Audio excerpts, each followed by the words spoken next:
Bonjour mesdames, messieurs, fidèles internautes, merci de suivre cet édito R7 qui portera sur la lourde sanction que vient d'écoper la Fédération congolaise de football, sanction prononcée par la FIFA.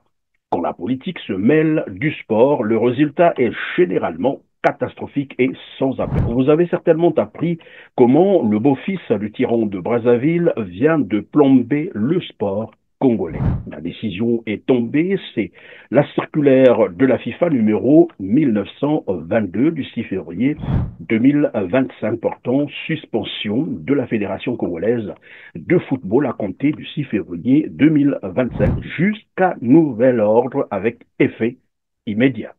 Une décision prise par le bureau du Conseil de la FIFA conformément à l'article 16 de cette organisation. Ainsi, le Congo-Brazzaville est désormais banni de toutes les compétitions internationales, ce qui veut dire aussi que les membres et les officiels de la FECOFOOT ne bénéficieront plus des programmes de développement, des cours et formations proposés par la FIFA. La crise, comme vous pouvez vous en convaincre, couvait depuis l'an dernier, donc 2024, entre la Fédération congolaise de football et le ministère des Sports. Une chaise vide, celle du président de la Fédération congolaise de football, et deux visages présents face à la presse, à savoir le sélectionneur des Diables Rouges et le conseiller administratif et juridique au ministère en charge des sports, pour expliquer les raisons de la débâcle de l'équipe nationale du Congo face aux Lions de l'Atlas du Maroc. Une rencontre soldée par un score fleuve de 6-0 en faveur des Marocains. Un résultat décevant qui laisse un goût amer aux Congolais, et il était temps pour le sélectionneur Isaac Gata de présenter ses excuses à toute la nation congolaise. L'absence remarquée de la Fédération congolaise de football lors de ce point de presse suscite des questions sur l'unité et la coordination au sein des instances responsables du football congolais. Leur silence en ces moments critiques pourrait indiquer des divergences ou des problèmes communicationnels internes. Conséquence, comme annoncé en amont, suspension avec effet immédiat du Congo de toutes les compétitions africaines et internationales par la FIFA. Je ne sais pas si les Congolais se rendent-ils compte de la signification réelle et de la gravité de cette sanction. En effet, le Congo-Brazzaville, qui était engagé dans la phase de qualification de la Coupe d'Afrique des Nations et aux éliminatoires de la Coupe du Monde 2026, quoique n'ayant plus mathématiquement de chance de qualification dans les deux compétitions, ne pourra plus continuer. Pire encore, ces clubs engagés dans les compétitions de la Confédération africaine de football ne pourra pas non plus continuer leurs différents parcours. Pour les joueurs et les entraîneurs qui ont travaillé durement pour défendre leur chance sur des pelouses du continent, c'est la douche froide. Mais comment en est-on arrivé là? Tout porte à croire que c'est à cause, bien entendu, des égos surdimensionnés des dirigeants de la Fédération congolaise de football et de ceux du ministère des Sports. Les sportifs congolais, malheureusement, doivent désormais payer pour les fautes de leurs dirigeants, notamment les conséquences du combat des coqs entre Jean-Guy Blaise Mayola et Hugues Gwelondele. Le fait le plus criard, c'est que nous avons des jeunes qui devaient participer à partir du 16 au Cameroun au tournoi zonal de l'UNIFAC, tournoi qualificatif donc à la Coupe d'Afrique des Nations qui aura lieu au Maroc, des U17, donc des jeunes qu'on appelle les cadets. Voilà, donc la suspension est tombée, ça fait très mal. Le sport, c'est le football, donc vous pouvez imaginer, c'est plus de 5 000, 10 000 personnes qui vivent de cette activité du football. Se camoufler, comme vous pouvez vous en rendre à l'évidence, à des noms, pas des moindres. D'un côté, on aimerait bien croire en l'autonomie ou l'indépendance de Jean-Guy Blaise Mayola, président de la Fédération congolaise de football, parce que la qualité de sa fédération de membres de la CAF et de la FIFA fait d'elle une organisation, en théorie, loin de l'emprise des politiques, spécialement de sa tutelle, le ministère des Sports. Malheureusement, la tutelle de la fédération dirigée par le ministre des Sports, beau-fils du tyran de Brazzaville, Hugues Gwelondele, n'a pas respecté l'autonomie de la Fédération congolaise des Sports. Au contraire, le ministère s'est immixé dans la gestion de la fédération. Vous le savez, par exemple, le ministère des Sports n'a pas qualité de nommer les sélectionneurs des équipes nationales, même si C'est bien lui, en tant que tutelle, qui valide les aspects financiers du contrat. Cela ne vous échappe pas que M. Issa Ngat, le dernier sélectionneur congolais, et son staff qui, selon Mayola, n'ont que des brevets d'entraîneur au lieu de la licence UEFA ou CAF niveau A, avaient été choisis par le ministre Nguelo Ndele sans que la Fédération congolaise de football n'ait été mise au courant. Issa Ngata, c'est un brevet d'entraîneur de football. Ça y est là. Ça y est là. Son adjoint qui prétend dire adjoint, c'est Sambo, mais je ne sais pas pourquoi on a caché. C'est un brevet d'entraîneur de football. Ça y est là. Un Sénégalais. J'ai ici Akianya Kaba Didier. La même chose. Brevet d'entraîneur de football. Ça y est là. J'ai ici Ndunyama Ladislas. C'est un brevet d'entraîneur de football.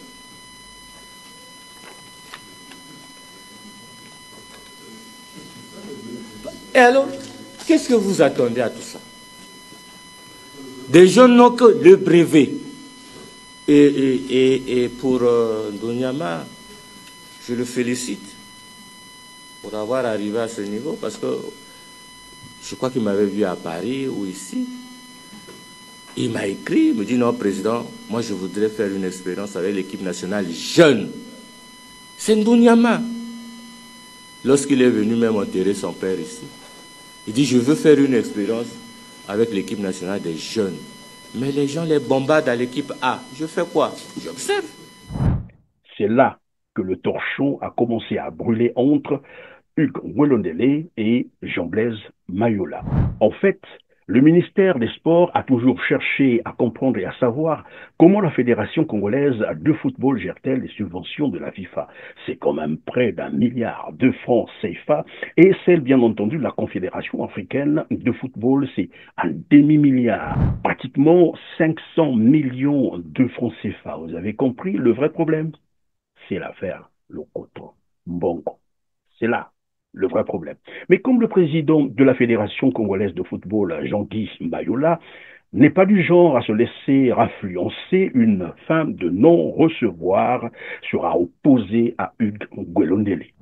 Jean-Blaise Guy Mayola, qui est loin d'être aussi un exemple de gestionnaire éclairé, mais ce qu'il faut lui reconnaître, c'est qu'il avait été dûment élu par les associations, clubs et autres entités, membres de la FECOFOOT. Seuls eux pouvaient donc le faire partir de la présidence de la fédération. Or, des groupuscules proches du ministère des Sports ont très probablement manipulé les textes organiques de la Fédération congolaise de football à leur guise pour mettre en place une commission ad hoc, et celle-ci avec bien entendu l'aide de la justice et de la police congolaise, pour faire fermer le siège de la fédération et empêcher Jean-Guy Blaise Mayola et son équipe de continuer leur job. Plus que quelques heures avant la transmission du dossier de la crise à la Fédération congolaise de football, au Conseil de la Fédération internationale de football association, pour considération et prise de décision idoine, y compris une possible suspension de l'organe technique de gestion du football congolais, conformément à l'article 16 des statuts de la FIFA. C'est ce qu'a annoncé le directeur de la division association membre, Kenny Jean-Marie, dans une lettre adressée au secrétaire général de la Fédération congolaise de football, datant du 16 octobre 2024. Je pense que nous avons beaucoup attendu et là la FIFA a réagi avec beaucoup d'obligations demandant que la commission ad hoc puisse libérer le siège de la FECOFOOT en remettant les clés au comité exécutif qui était là depuis des années déjà. Mais je pense qu'ils doivent seulement obéir pour sauver le football congolais, car s'ils s'entêtent, je pense que la FIFA va vraiment nous frapper. En effet, la FIFA et la CAF invitent les acteurs du football, collectif des membres de l'Assemblée générale et la commission ad hoc, nommée le 25 septembre 2024, à, entre autres, rendre la pleine possession du siège, du centre technique d'Igné et des installations de la Fédération congolaise de football au comité exécutif de la FECOFOOT, dirigé par M. Jean-Guy Blaise Mayola et son administration. Face à cette situation, un dialogue entre les deux parties en conflit semble être la clé de sortie de crise. c'est pas vraiment facile de voir la même commission quitter facilement après l'être de la FIFA. On lui demande de quitter les locaux de la FECOFOOT. Mais je pense que ça sera possible si les deux camps, la commission ad hoc et le comité exécutif du président Mayolas, se mettent autour d'une table, s'entendent régulièrement pour savoir qu'est-ce qu'il faut-il faire pour sauver le football congolais, car le Congo est en train d'aller doucement vers les sanctions de la FIFA. La FIFA et la CAF considèrent que les résolutions de l'Assemblée générale extraordinaire du 25 septembre 2024, notamment celles relatives à la révocation du comité exécutif de la FECOFOOT, dirigé par M. Jean-Guy Blaise Mayolas, et la mise en place d'une commission ad hoc, sont irrégulières et ne peuvent être considérées comme valables. Comparaison n'est pas raison, nous dira-t-on, mais à côté du Congo-Brazzaville, vers la frontière nord-ouest, vous avez certainement aussi suivi la même situation au niveau de la Fédération camerounaise de football. Elle aussi est restée longtemps en conflit ouvert avec sa tutelle, toujours à cause évidemment de l'intrusion des politiques dans le sport. À la différence du Congo-Brazzaville, nos voisins camerounais ont privilégié l'intérêt supérieur et l'image du pays a pris le dessus sur les petites ambitions bassement matérielles, ce que les Congolais ont été incapables de faire faute de patriotisme. Souvenez-vous que pour des intérêts privés égoïstes, le ministre des Sports congolais, Hugo Ngouélondélé, avait fait prendre un forfait à l'équipe nationale congolaise contre le Niger aux éliminatoires 2026, alors que Kinshasa avait accepté d'abriter cette rencontre. Et la décision qui s'ensuit, c'est que l'équipe nationale du Congo n'ira pas non plus jouer à Kinshasa. Et que nous acceptons le forfait. Parce que le Congo est un pays de parole. Et quand nous avons donné notre parole, nous la respectons. Et quand nous sommes face à une situation qui ne rencontre pas nos valeurs, et nous ne marchons pas avec ça. C'est pour cela que la décision a été prise de prendre le forfait. Le président de la fédération, ici présent, recevra dès demain un courrier lui demandant de prévenir nos amis du Maroc que pour le même cas, nous demandons à ce que le match du 11 entre le Maroc, pays frère et ami, se tienne à Brazzaville. Notre équipe est prête. Elle était prête aussi pour rencontrer le Niger, mais à Brazzaville. Depuis là, tout le monde savait que le sport congolais venait d'amorcer sa descente aux enfers. Par voie de conséquence, la sanction de la FIFA contre le Congo-Brazzaville n'est pas une surprise. Tout était prévisible. C'est la deuxième fois, je pense, en 2 mois que je viens ici et j'aurais préféré venir dans d'autres circonstances ou revenir dans d'autres circonstances. Une chose est sûre, c'est que la situation inquiète grandement la FIFA et la CAF et qu'elle n'est pas belle pour la jeunesse, pas belle pour le développement. Qu'est-ce que je peux vous dire de plus, si ce n'est que ça ne nous convient pas et qu'un rapport sera fait dans ce sens. Des sanctions pour le Congo? C'est pas moi qui prends la décision. C'est le conseil de la FIFA qui prend la décision. Et même évitable. Mais puisqu'au Congo, il faut rouler en béba pour être promu, ce que je veux dire, c'est que Hugo Ngouélondélé vient juste accomplir sa vraie mission pour laquelle il a été nommé ministre des Sports. Celle, évidemment, de noyer, de détruire le sport congolais. Et ça, il a su le faire. À l'instar de son premier ministre qui a plongé le Congo dans la ruine, Hugo Ngouélondélé vient lui aussi d'accomplir correctement sa mission.